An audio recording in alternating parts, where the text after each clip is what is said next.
मैं अगेन बोल रही हूँ, सबको नीमा गाइडलाइन कंट्रोल करती है, यानी कि सब अंडर नीमा गाइडलाइन के अंदर आते हैं। यानी कि हम न्यूक्लियर मेडिसिन के लिए, कोई भी न्यूक्लियर मेडिसिन हो, चाहे वो थेरेपिक हो चाहे इमेजिंग हो, उसके लिए हम नीमा की गाइडलाइंस यूज करते हैं। तो नीमा की गाइडलाइंस क्या होती है, ये आप लोग एक बार थोड़ा सा खुद देखेंगे, बस उसका डेफिनेशन आपको पता होना चाहिए, तो आप लिखिएगा जरूर उसमें।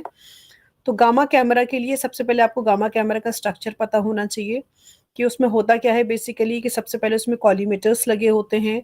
कॉलीमीटर्स के बाद फिर आपकी सोडियम आयोडाइड की क्रिस्टल लेयर लगी होती है, उसके बाद फोटो मल्टीप्लाई ट्यूब्स लगी होती हैं जो कि डेटा ट्रांसफर करती हैं।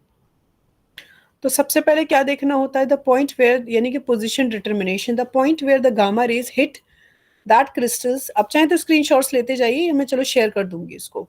Hits crystal determined by the weighted average of signals from group photo multiplied tube receiving light from that event. That collimator localize the origin of the gamma rays as somewhere along a specific line through the patient, since only gamma rays travel parallel to the holes will go through। यहाँ पे क्या कह रहे हैं कि यहाँ से जो आपकी गामा रेडिएशन जाती हैं ये, ठीक है, यानी कि यहाँ से गामा रेस गए, तो जो सिर्फ लाइन पैरेलली जा रही है अंदर, यानी कि अगर मान लीजिए कोई रेडिएशन ऐसे गया, तो वो क्या करेगा कि इन वाली वॉल्स के साथ वो एब्जॉर्ब हो जाएगा। यानी कि ओनली दोज फोटोन्स और gamma photons will enter, those are parallel to the collimators, यानी कि वो सीधे पैरेलल जाएंगे, स्ट्रेट लाइन यानी कि परपेंडिकुलर जाएंगे और सीधे एंटर करेंगे, वही सिर्फ आपके कॉलीमीटर्स काम करेंगे। ठीक है, इसके अलावा जो इधर उधर जाने वाले हैं वो एब्जॉर्ब हो जाते हैं। तो इसका मतलब क्या है कि हमारे पास बहुत लिमिटेड है। तो ये अलाइनमेंट के बारे में बात कर रहे हैं कि ये जो अलाइनमेंट है वो शुड बी पैरेलल होना चाहिए। ये एग्जैक्टली पैरेलल ही आपकी रेडिएशन मतलब गामा फोटोन्स जाना चाहिए, ताकि सीधे वो ट्रैवल करके होस्ट के अंदर सीधे आपकी सिंटिलेशन लेयर पे पहुंचे।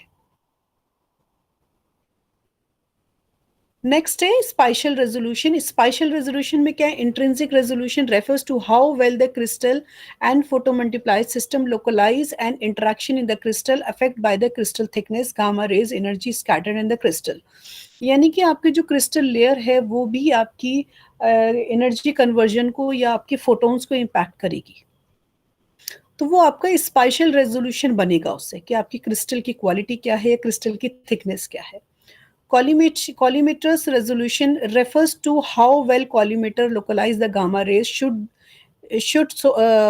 rays source in the patient affected by whole diameter length distance from the collimator to the patient।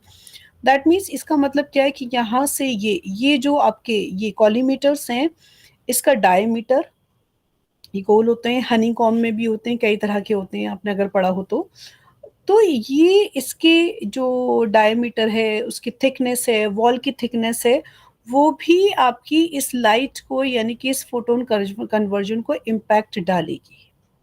वही सेम चीज़ है यहाँ पे।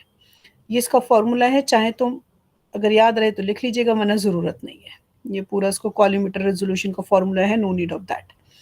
Collimators holes, collimators used to most of different collimators available for different energy radionuclides, medium energy for indium 111 and gallium 67, high energy for iodine 131, also have different choice of favor high resolution versus high sensitivity। इसकी ज़रूरत नहीं है। कॉलीमीटर्स, whole diameters, इसकी भी ज़रूरत नहीं है। Specs operation projected आ गए, प्रोजेक्शन स्लाइड्स आ गए, ये है इंपॉर्टेंट। गामा कैमरा कैलिब्रेशंस, हम इसमें क्या क्या कैलिब्रेशंस करते हैं। कैलिब्रेशंस में एक minute रुकिएगा,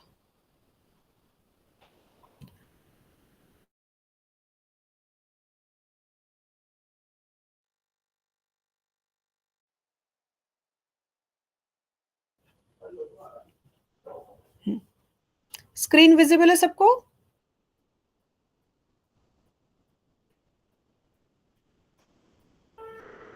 screen is visible? Yes, ma'am. Yes, ma'am. yes। हाँ, तो photo multiplier gain must be balance correction table. देखिए मैं फिर बोल रही हूँ, I am damn sure it's very boring topic. मुझे पता है आधे से ज्यादा लोग सुन भी नहीं रहे होंगे इसमें। भाई बेटा, बट पास तो होना है ना, समझ रहे हैं, पास तो होना है तो थोड़ा बहुत तो पढ़ना पड़ेगा। तो एटलीस्ट ये ज्यादा बहुत ज्यादा काम का नहीं है। एटलीस्ट इतना पढ़ लो, इतना समझ लो कि एटलीस्ट पास हो जाओ। ठीक है, कोई आपसे वाइवा में इतना डिटेल्स में कोई नहीं पूछेगा कि भाई पेट का क्वालिटी एश्योरेंस बताओ, कोई उसका बताओ। तो पहली बात, अगर डिटेल में जाए तो उसको बहुत क्लियर कट बोल देना कि वो कहे ये तो तुम्हारा सिलेबस का पार्ट है, तो सिलेबस में इतना ही पढ़ा है जितनी जरूरत है। It's not exactly your profession area. Gamma का ये न्यूक्लियर मेडिसिन का क्यूए ये आपका प्रोफेशन का है ही नहीं है पार्ट। क्योंकि पुराना सिलेबस है, तो पुराना सिलेबस बना हुआ चला आ रहा है, तो खैर बहुत सारी चीजें अब चेंज होने वाली हैं। हो सकता है नेक्स्ट टू नेक्स्ट जो बैच आएगा आपके, उन लोगों को बिल्कुल ही नया, एंटायरली नया सिलेबस मिलेगा। सेंट्रलाइज सिलेबस बन चुका है जो कि अलाइड हेल्थ काउंसिल की बिल की तरफ से पास हुआ है। तो नया सिलेबस आएगा, उसमें ये सब चीजें नहीं है न्यूक्लियर मेडिसिन की। उसमें एआई वगैरह काफी कुछ एडेड है। सो कोई नहीं, आगे आगे बढ़ते हैं। तो इसमें हमें क्या क्या देखना है इन करेक्शन टेबल्स में? Energy, linear, uniformity. यूनिफॉर्मिटी को यहाँ पे फ्लड बोलते हैं। यूनिफॉर्मिटी किसकी?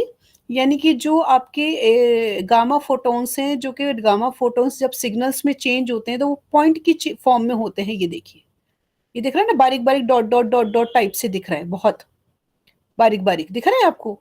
इनको हम बोलते हैं फ्लड। यहाँ फ्लड बोला जाता है इसको। तो centre of rotation, offset, calibration of aspect capable cameras. यानी कि आपकी जो कैमरा होता है, कैमरे का जो कैलिब्रेशन है, जैसे अगर आप लोग देखते हैं ना सीटी में जो लेजर लाइट होती है, तो लेजर लाइट वो करेक्टली होना चाहिए। मतलब उसका कैलिब्रेशंस भी किया जाता है कि वो आगे पीछे ना खसक रही हो। अब मार्किंग कुछ और कर रहे हैं, लेकिन उसका रेडिएशन का सेंटर कुछ और है, तो ये वही मार्किंग है। करेक्शन टेबल्स में इसमें इंट्रिंसिक बार्स ये कैसे लिखोगे? ये उसको छोड़िए, करेक्शन टेबल्स हैं, ये तो प्रैक्टिकली करने वाली चीजें हैं। ये इंपॉर्टेंट है, रूटीन क्यूए टेस्ट क्या क्या करना है। यूनिफॉर्मिटी डेली चेक करनी है, spatial resolution and linearity weekly check करना है, photo peak energy daily check करना है, centre of rotation, offset of camera use for monthly और रिकमेंडेड बाय द मैन्युफैक्चर, ये मंथली करना है। रूटीन क्यूए यूनिफॉर्मिटी के लिए क्या करना है? Uniformity must be check every day. Every day uniformity किसकी? गामा कैमरा की। Is used before first patient. अब देखिए, आपको यहाँ दिख रहा है कि कभी हम स्पेक्ट बोल रहे हैं, कभी हम गामा कैमरा बोल रहे हैं। बेटा स्पेक्ट में गामा कैमरा ही यूज होता है। ठीक है। Uniformity, flood image may be acquired with collimators on for system extrinsic uniformity, collimation off for intrinsic uniformity. 5 million counts is adequate for daily QC a large FOV. 5 million count का क्या मतलब है यहाँ पे? ये 5 million का क्या मतलब है कि ये जो 5 million काउंट हैं, ये वाले ये जो काउंट्स है, ये वाली, ये इसको फ्लड बोलते हैं। ये डॉट डॉट डॉट डॉट आपको बहुत सारे दिख रहे होंगे, ये काउंट्स होते हैं एक्चुअली फोटोन काउंट के। तो ये फोटोन काउंट एटलीस्ट 5 million होने चाहिए। ये मशीन में कैलकुलेटेड आता है आपकी। ठीक है, इसको चलो मैं नेक्स्ट पे ही मैं कंटिन्यू करूंगी आपको थोड़ा। ठीक है, ये मैं भेज दे रही हूँ आप लोगों को, ये वाली देखिए फ्लड इमेज।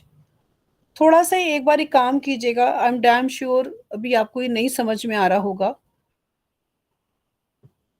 इसको एक बार आप लोग, है ना, थोड़ा सा मैं बहुत ट्रांसपेरेंट बात करती हूँ, देखो साफ सीधी बात है। ठीक, उसमें क्या करना है अभी आपको, एक बहुत, हालांकि बहुत अच्छी प्रेजेंटेशन है ये। इसमें अभी आप लोग क्या कीजिएगा समझने के लिए, ताकि कुछ तो चीजें समझ में आए, थोड़ा बहुत तो समझ में आए, एटलीस्ट एटलीस्ट इतना हो जाए कि एग्जाम में लिख लो। तो आप लोग एक दो यूट्यूब वीडियो देखिए इस चीज के लिए। क्यूए इन न्यूक्लियर मेडिसिन या क्यूए इन गामा कैमरा। तो एटलीस्ट क्या होगा, कुछ तो समझ में आएगा जब आप वीडियो से एक बार देखोगे ना। किधर गया?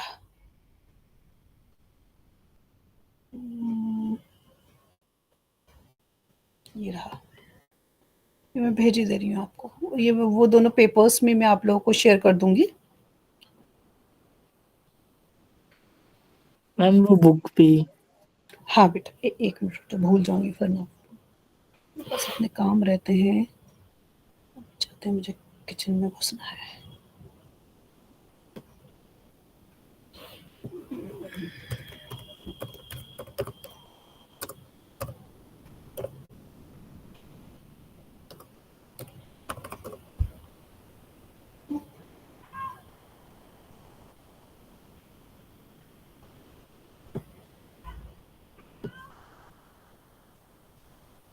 बहुत अच्छी बुक है।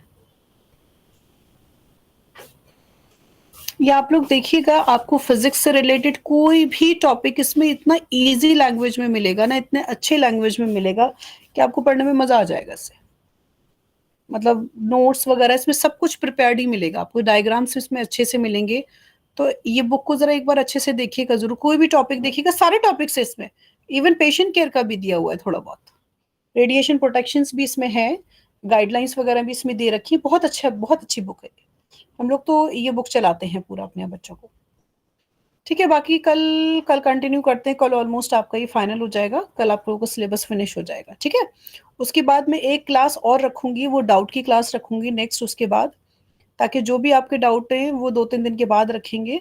तो उसमें आप लोग अपनी पढ़िए, पढ़ने के बाद कोई अगर प्रॉब्लम आ रही है, और it's free from my side, जरूरी नहीं है कि इसी सब्जेक्ट में हो, किसी भी सब्जेक्ट में कोई प्रॉब्लम आ रही है तो you can ask to me. ठीक है, जरूरी नहीं है कि रेडिएशन फिजिक्स में अगर प्रॉब्लम आ रही है, ये सॉरी प्रोटेक्शन में, अगर उसके अलावा किसी और सब्जेक्ट में आपको कोई चीज नहीं समझ में आ रही है तो आप डिस्कस कर सकते हो, कोई प्रॉब्लम नहीं है। ठीक है, ओके मैम। तो कल ये न्यूक्लियर मेडिसिन वाला खत्म करेंगे, उसके बाद फिर एक डाउट का क्लास रखेंगे, जो भी डाउट होगा आप लोगों का। ठीक है बेटा, नेक्स्ट ओके कल मैम, कंटिन्यू करते हैं। ठीक है, थैंक यू।